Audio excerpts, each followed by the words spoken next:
Hello, everyone, and welcome back to Dream Queen. So,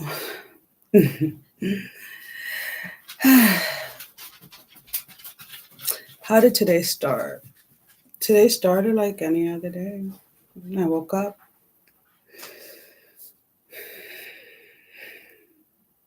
took a deep breath in and out.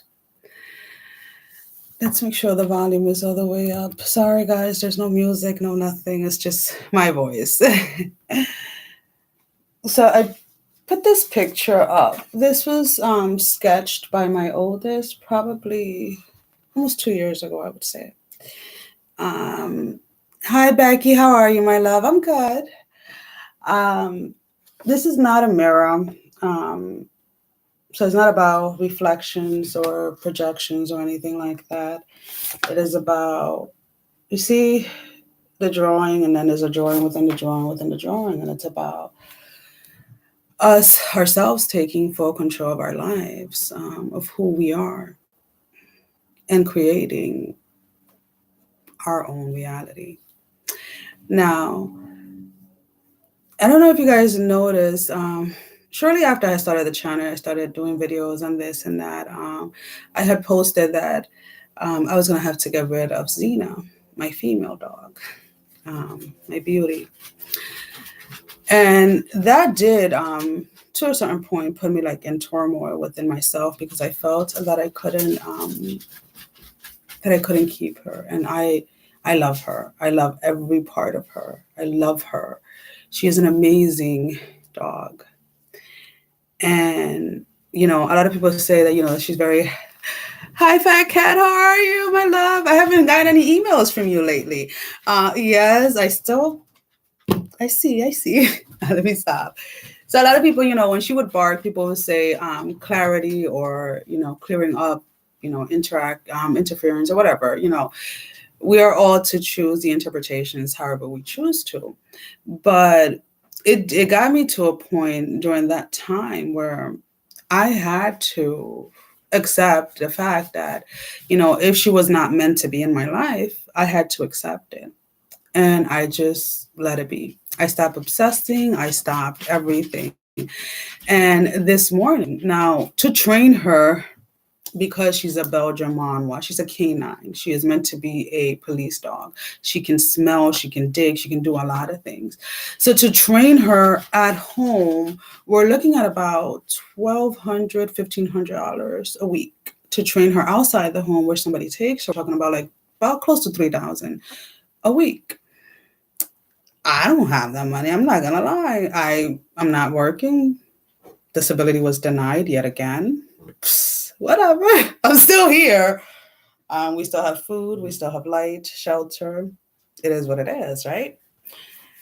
I got a text this morning from the association, that one person I've been working with from the association.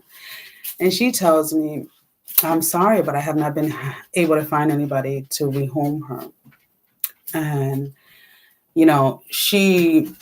the organization picks up the payment. So what they do is they take her, they put her, they board her, they train her, and then they charge the family that's going to take her basically like a fee, because they do investigations where she's going to go and all of this stuff, because they don't just give her to anybody. But she says, but I found someone willing.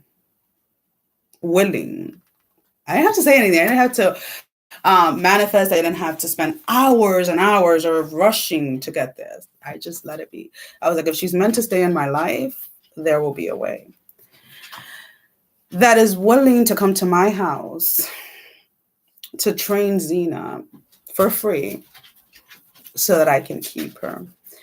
Because she told me, she asked me, she was like, well, how has Zeena been? And I was like, well, the tools that you guys gave me, of how I have to interact with her on a daily basis because of her breed, I have been implementing those tools and they have been working. So since I've been using those tools, I have not felt out of control. I have not felt that I was not capable of taking care of Zeena just because of her breed. I speak and she listens. I don't have to repeat myself. as I used to have to go ahead and grab her and hold her down, be like, Zeena, no, do not attack anybody. Hey, Margaret. I would just be like, I'm like, I just look at her, I'm like, Zeena, drop it. Because I say her name and her focus directly goes for whatever she's doing to me. And she knows when she looks at me, it's like, I got to check myself. Mm-hmm. So that is, I didn't feel like I had to be rushed. At times, some people made suggestions about like making like a GoFundMe or this or that to try and get the money to get her trained. But it was just like I knew that it was going to work out, and that all I had to do was accept that it was going to come at the right moment. And you know, between that time and now, I have been able to again use the tools that were given to me to keep things comfortable in our home with her. Whereas before, I mean, nobody could come in the house, because even if she was in her crate, because we do have a crate, even if she was in the crate, she would be bouncing off the crate. I got a crate as, again, when I was talking to them and they were explaining to me the psychology behind the crate. Because yes, I'm not going to lie, I didn't crate my dogs because I don't like them being caged. But I got the crate, and it's an open door policy, right? So the crate is open and they'll go in and out as they want. Now, when someone new is coming to the house, I put her in the crate, I close the door, and I tell her, relax. And she relaxes. Then we go ahead and the person comes in and she'll bark. And I tell her, Zeena. And I'll bring the person closer and she smells. And then I'm like, thank you. And then we go on and she'll stay in the crate. And, and it takes probably the second or third time before I can actually let her out. By the third time the person is at the house, I can let her out of the crate. I still have her in the living room or in a secluded area, but the gate is not locked. She does not know that. She just respects the barrier of there being a gate. And it's like, I have the most floppy, out of whack gate. It's not even a gate. It was actually supposed to be like like you can build like those little boundary, like little barn things with like those plastic little things. That's what I have. And I usually just put two of them against the wall. Nothing is holding them back. Nothing is anything. They're just there. And she knows that that's a boundary that she cannot cross, even if she wants to. So, I'm excited because this is something that I really wanted to do. I really wanted to work with training dogs, not just training them to obey, but the psychology behind the dogs. So I'm excited, and it's already in the works. They already have my phone number. They're already contacting me, and we're back and forth with what is that, how things are going to move forward. So this is why I have always said, and it's like I know who I am, and when I feel that. And when I say feel, when people try to manipulate certain situations or try to have control, you will feel that because it's not of you. I don't know if that makes sense to anybody. When something is from within you, something is coming intuitively within you, come hell on, what is it? Hell and high water, or whatever the hell that expression is. Nothing will move you. Because you know who you are. I have never lied. I know I have a side that many do not like. Either A, because they do not know that side of themselves, or B, they do not want to admit that side in themselves. I've had to stare at my reflection. I've had to own the things that I've done to people. I have had to own the things that I've said to people. So when a person or anyone comes forward, I do not lie. If you listen with your own inner ear, everything I have ever said, I've told you. There is no There is no deception. There is no anything. People will tell you out of their mouth exactly who they are and exactly what their intentions are. If you so choose to hear with your inner ear, there's a difference.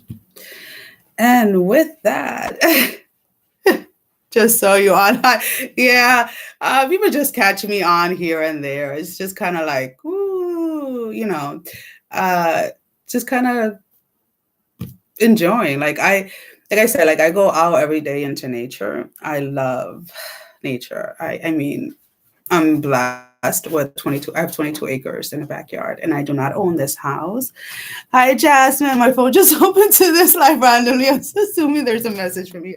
Hey, I was just talking about. I don't know if you follow the channel, like since the beginning, where Zeena was supposed to be leaving because I couldn't control her, and it has been a process or whatever. And I just kind of like at one point I released the controlling of how it was going to happen, and I got a few texts this morning waiting for the phone calls that someone offered willingly to come and train her at that house. And, it's a couple of, if you add it up, it's going to probably run close to probably like 10 grand or so, depending how much work she feels she's going to have to do here coming, every week. And they offered to do it willingly for free without me having to pay anything. Because they all feel, I guess, with the different, because she was evaluated by different trainers, and they all feel that she is meant to stay with me. They all feel that she has this bond and like this, just, I guess, intuitively, respect for me, that she belongs with me, that even though they were trying like crazy to try to get her to like a boarding house, like, where they can train her to give her off to someone else, every time that there seemed to be an opportunity or the possibility of that happening, something stopped it in its track. So now there is somebody close enough to me that is going to be providing those services without me having to pay a cent out of my pocket. And that is, when you know who you are and you set your intent and you see, not with these eyes, but you see what it is, you don't have to do anything. There's no rush. I don't have to, I like enjoying every single moment. I like to embrace. I like to just soak it all in, because when we are constantly on a rush to the next, the next, the next, the next, today disappears. Is nothing but a fleeting moment.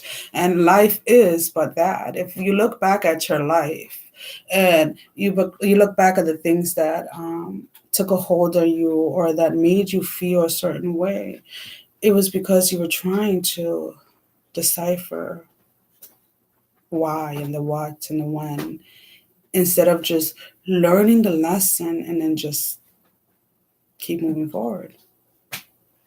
So as far as like, what is going to happen with the channel moving forward, honestly, we'll have to see how it goes daily.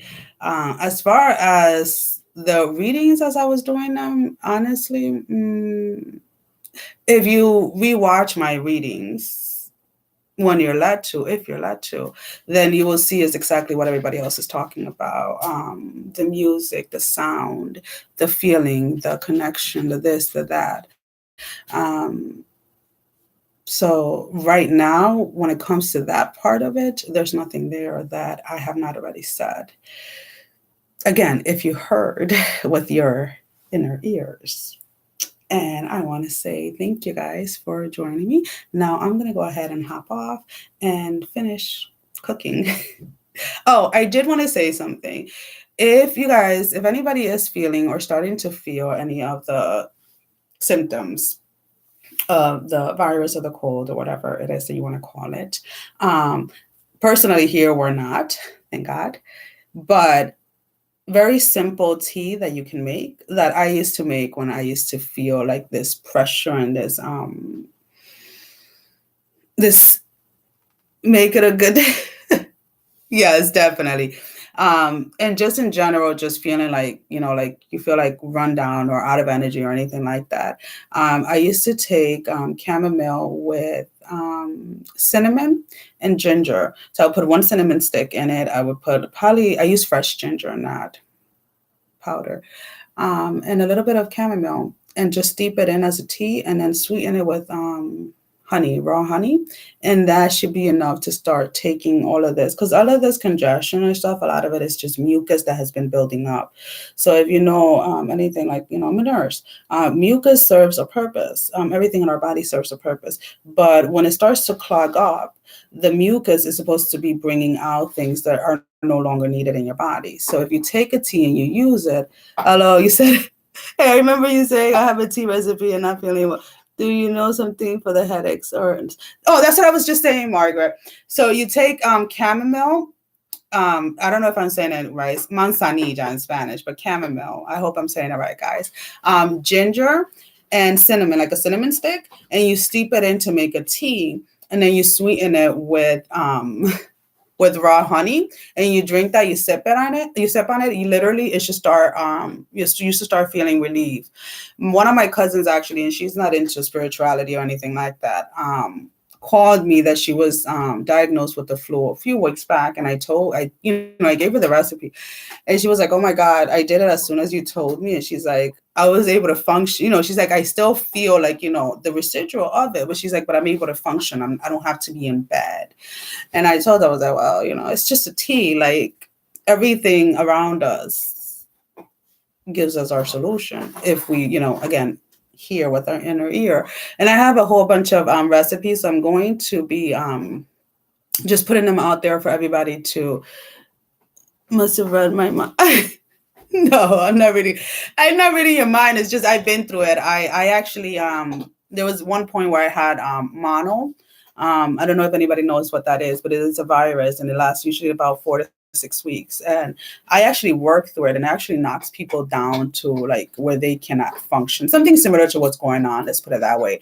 And I actually worked, and by the time I actually went to the doctor, it was because like my body was just so run down, and she was like, "You do realize that you're coming out of it? You're like on the tip end of it." And I was like, "Oh, I guess the teas or the stuff that I've been making was what got me through it." And she was like, "Yeah." I was like, "Yeah, okay, no problem." Just kept going. So, and another thing that we use, I mean, I think it's a Spanish thing, most likely. We use Vicks rub Vicks, whatever the heck you want to call it. I have a bottle over there. You take that and you put it in the soles of your feet before bed with socks. You take a little bit right here behind your ears and a little bit on your chest in the front and in the back before you go to bed. And you'll see in the morning, literally, your nose is going to be just like whoosh, all of that mucus is going to be coming out of your nose and out of your mouth. And you'll start to feel better because you won't be so clogged up. My kids, thank God, if they get sick, is usually no longer than 24 hours. We do a lot of home remedies and things like that. Yep, my mom did that on the chest and so the soles of our feet are actually we have the biggest pores. So if you put it on there before bed and you put some socks on, you'll literally, like, everything is going to just start coming out. So you must oh yeah. Well, yeah, as I'm Dominican, I'm not gonna lie, my mom used to do that. She used to put Vicks everywhere. My kids now, when they start to feel sick, they'll come up to me and they'll be like, Mom, and I'm like, oh, what do you want? Because I'm not gonna lie, I'm a nurse, so I have a pharmacy in my house. I have Benadryl, I have Zyrtec, I have Claritin, I have Tylenol, I have Motrin, I have I have everything. Because if somebody comes to visit and they are not into the natural remedies or whatever, I'm not gonna force it on you. You want your store-bought stuff? There's a cabinet full of that there. My kids come and they say, oh, I have this. What do you want? And I open the cabinet and they're like, no, I want you what you make. Okay. Close the cabinet and give them what I make. So that we create with our hands is, I feel personally, it's better than that other people create with theirs. I know where my intent always is when, I make things for people, when I make the teas or I make this or I make that, because it just, again, if I have been through something and I can help you, then why wouldn't I? So definitely try Vicks is a staple in Portuguese. Yep. Definitely Portuguese. Yeah, I have a friend who one of the girls I went to nursing school with actually was Portuguese, and her and I were always using Vicks. So definitely try that tea and see if it helps. I would definitely go ahead and look through my notes and see what else I have. But always remember we still do have to keep our house, like our environment and stuff like that, clean. And I know with the colder weathers and things like that, a lot of people don't like opening the windows and things. When the temperature is right, like when it's cold enough, it's a good idea to open up windows to air things out, because even if you are taking care of your body, but the virus or whatever is still inside of the house, and you're not cleaning. I'm not asking you to go fanatically cleaning. I do not believe in using hand sanitizer 24/7, because what that does is kills the bacteria normally that are in your hands. Too much of something or too little of something obviously creates an imbalance. So always follow your own intuition as to what it is that you're being guided to do. And with that, I will say thank you, beautiful, to all of you that decided to join me this morning. And I'll see you guys real soon. I love every single one of you. Bye bye. Ended and end.